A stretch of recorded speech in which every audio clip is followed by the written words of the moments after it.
Reaction dan jawaban terhadap ocehan Murtadin Irak yang menjadi dewa baru bagi si Sapiatul.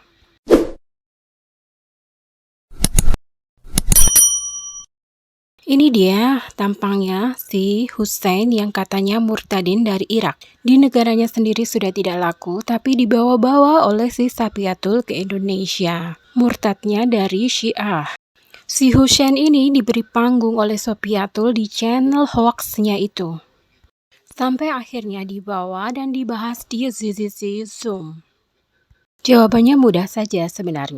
Kafir umat terjemahan selalu menggunakan sumber yang abu-abu atau tidak jelas, lalu dipelintir dengan kebodohan otaknya sendiri. Memfitnah Islam dan Nabi Muhammad yang mulia. Hanya modal asumsi dan halusinasi. Ya maklumlah, kalau pintar pasti jadi mu'alaf. Mengupas tentang topik ini. Assalamualaikum warahmatullahi wabarakatuh. Pak Prof Ali telah bergabung di GCC. Waalaikumsalam warahmatullahi wabarakatuh. Jadi begini Pak Ustadz, ini hanya globalnya saja karena insya Allah malam Ahad kan mau dibahas materinya ya. Artinya di sini tadi kita sudah mendengarkan bahwa Hujatar ini itu diberi keleluasan penuh di Indonesia karena di negaranya nggak laku. Difasilitasi oleh salah satu jum yang bernama Sofiatul dan kawan-kawan. Di sana itu ada 4 poin Pak Ustadz. Mereka cenderung mengatakan bahwa itu ada pembunuhan kafir itu secara halal, satu. Terus kejahatan Islam dalam perang Uhud, Nabi Muhammad dan sahabat itu merampok harta Quraisy. Terus ketiga gramatikal Al-Quran. Dan keempat adalah zaman Nabi Muhammad itu manuskrip Al-Quran tidak ada. Terserah Pak Ustadz yang mana yang mau ditanggapi, karena mereka cenderung sangat menghinakan. Kira-kira begitu Prof. Silakan Prof. Jadi ada 4 topik ya, kita akan bahas satu persatu. Tentang membunuh kafir. Kafir itu macam-macam ya jenisnya. Hanya kafir harbi yang dibolehkan untuk dimusuhi dan kalau perlu dibunuh ketika dia hendak membunuh. Islam melarang bunuh diri, jadi kalau hendak dibunuh harus berani melawan, harus siap mempertahankan nyawanya.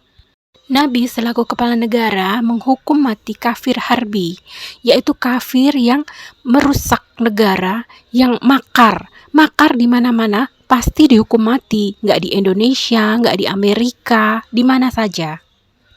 Kondisi lain yang membuat terpaksa dibolehkan untuk membunuh kafir harbi ialah di medan peperangan, ketika kafir harbi menyerang dan hendak membunuh. Orang yang berganti agama atau murtad juga bisa menjadi kafir harbi, sehingga dibolehkan juga untuk dibunuh jika dia hendak menyerang dan hendak membunuh.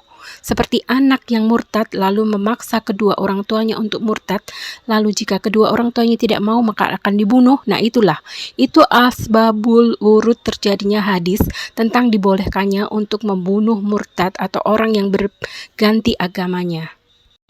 Jadi tidak sembarang murtad yang dini justru akan dilindungi, tapi murtad yang menjadi kafir harbi jelas harus dilawan demi mempertahankan nyawa.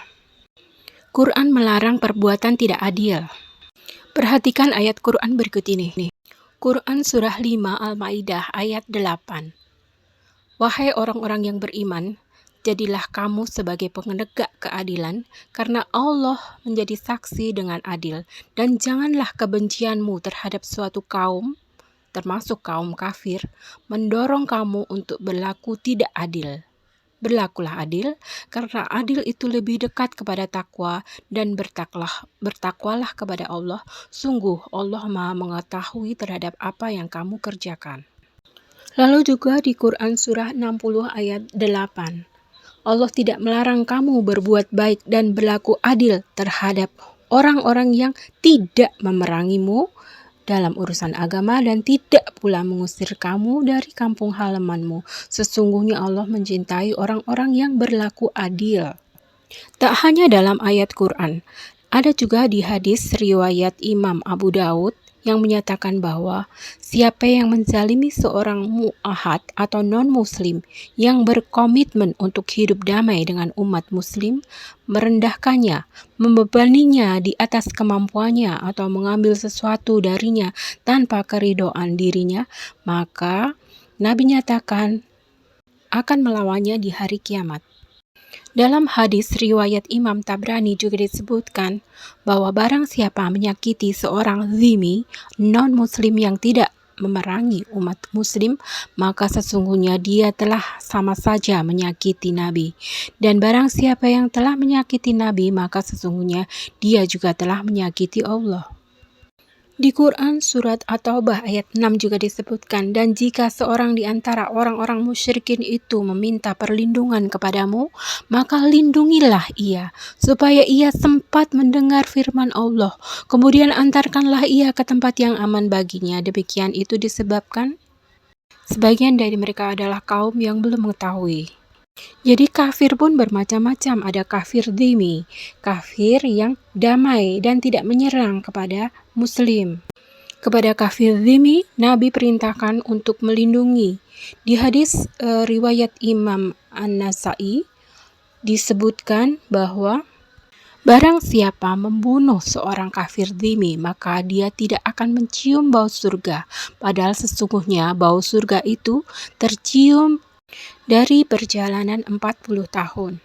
Lalu ada juga kafir mu'ahad, yakni kafir yang damai, warga negara yang tidak menyerang dan tidak makar, sehingga patut untuk ditoleransi dan dilindungi.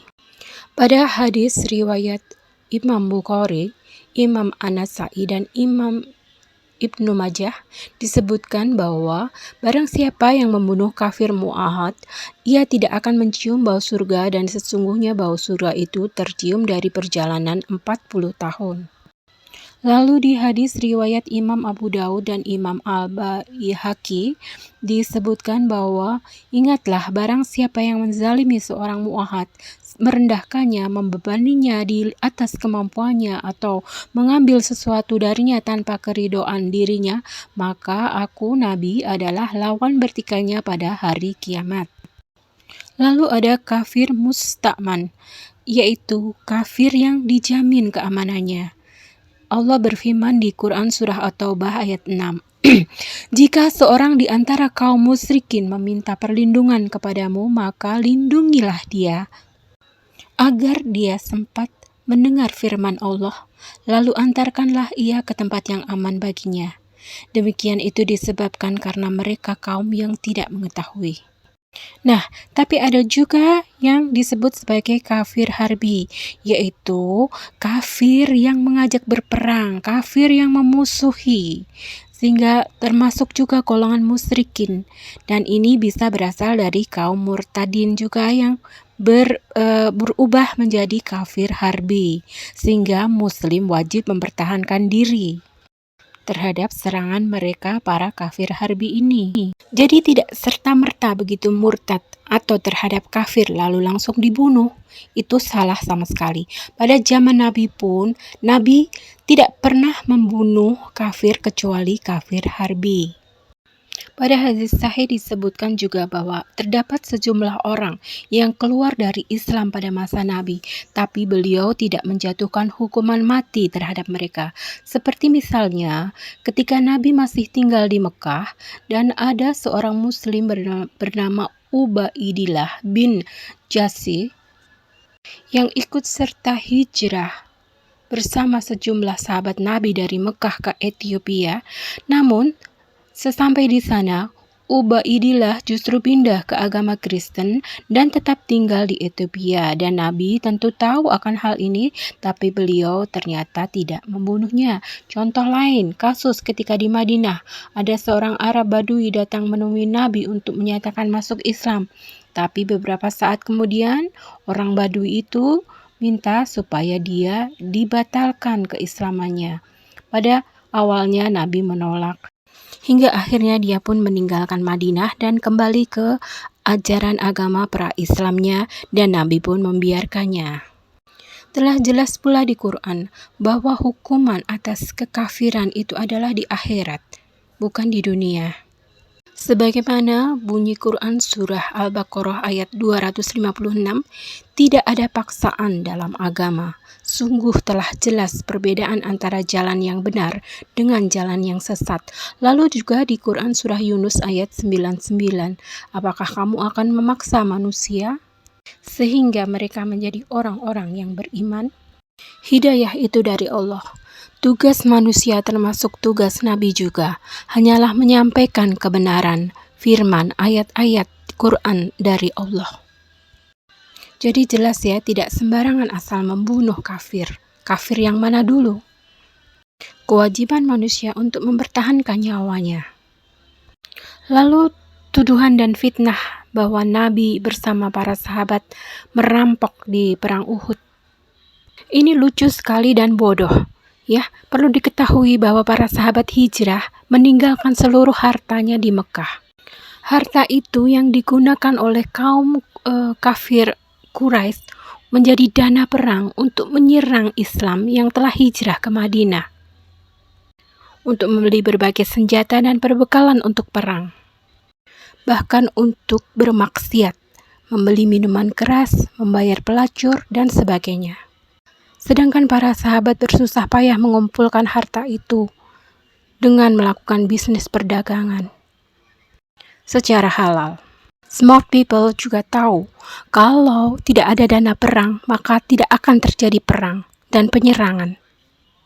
Sehingga untuk mencegah terjadinya peperangan dan menjaga perdamaian, maka dana atau harta yang digunakan secara haram itu harus direbut kembali. Jadi itu sama sekali bukan perampokan, tapi merebut kembali harta yang telah diambil. Jadi lucu dan bodoh kalau mengambil kembali hartanya, kok malah dibilang merampok ya. Inilah, mana ada sih Oten yang pintar. Husein ini sama bodohnya dengan si Sapiatul Monica itu. Apalagi Uti Watimena yang cuma modal asumsi. Lalu tentang tuduhan bahwa Quran menyalahi tata bahasa Arab. Kaidah bahasa Arab itu ada setelah ada Quran. Dulu sebelum ada Quran, bahasa Arab itu amburadul, gak jelas kaidah bahasanya. Sembarang asal mengerti, tak ada aturan bakunya. Baru setelah turun Quran, lalu ada mulai kaidah bahasa yang tertib, yang benar. Jadi kebalik ya. Kalian tuh gak tahu kaidah bahasa Arab, tapi sok tahu ya, jadinya seperti itu. Yang membuat kaidah bahasa Arab saja Quran, kok malah Quran yang disebut menyalahi kaidah bahasa Arab ya, lucu sekali ini. Lalu tentang manuskrip, ngapain pusing-pusing mikirin manuskrip? Quran itu dilestarikan dengan secara lisan, turun-temurun, dihafal dari generasi ke generasi. Jadi meskipun seluruh mushaf Quran ini ditenggelamkan habis tak bersisa, ayat Al-Quran itu masih tetap utuh terjaga di otak para penghafalnya yang jumlahnya banyak sekali.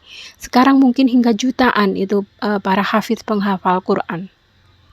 Beda dengan Bible dan kitab suci lain yang begitu musnah, terbakar semuanya atau tenggelam semuanya, maka musnahlah sudah, lenyaplah sudah. Tak bersisa sama sekali.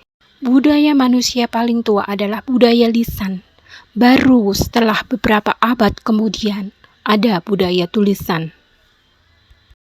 Islam tidak bergantung pada tulisan, tapi Islam melestarikan dengan secara lisan.